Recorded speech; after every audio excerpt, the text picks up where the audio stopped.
Hey everyone, my name is Karina. Welcome back. Today I'm going to show you how to make delicious sopa de conchitas con carne molida. Sopa de conchitas is a classic comforting food. My kids love it. I love it. So if you want to see how I make it, keep watching. Cheers. I'm going to set my pan to low-medium heat. Once the pan is hot, I'm going to add 1 pound of ground beef. We start breaking it down. Once it's broken down, I'm going to add 2 minced garlic cloves, 1/4 of a small white onion, and salt and pepper to taste. Give it a mix and cook for about 5 minutes or until your meat is fried.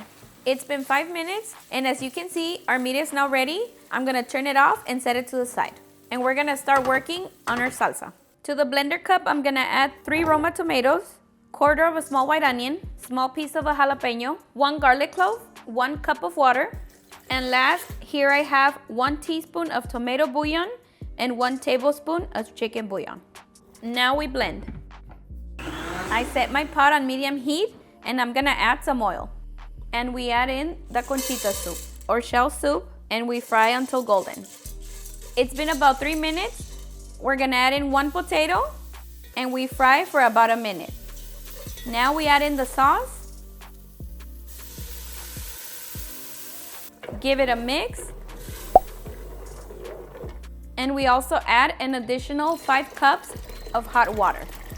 We stir it, and this is the perfect time to check for salt or chicken bouillon. Mine is perfect. We add in the carrots. I'm only using 1 carrot. Next, we add in the meat. If your meat is too oily, make sure to remove the excess oil before adding. Okay, we give it a stir. Cover it up and cook for 5 minutes. It's been 5 minutes. We're gonna check on our soup. Look, you guys, it already looks delicious. I'm gonna add in 1 calabacita and a small bunch of cilantro. Stir it, cover it up, and we continue cooking for another 5 minutes. Okay, it's been 8 minutes and our sopa is now ready. Look at how delicious it looks.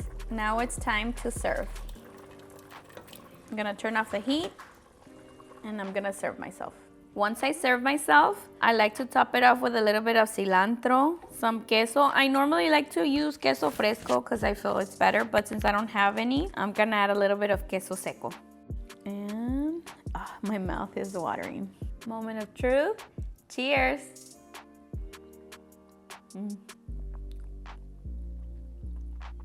Seriously. If you guys don't eat this, especially on cold, windy days, you definitely need to try it. It's so good. This is the best comfort food. It's as good as it gets. And there you have it, delicious sopa de conchitas con carne molida. Alright guys, that's it for this one. If you've made it this far and you haven't subscribed, please don't forget to hit the subscribe button and turn on your bell notifications so you won't miss any of our new videos. I'll see you guys in the next one. Bye!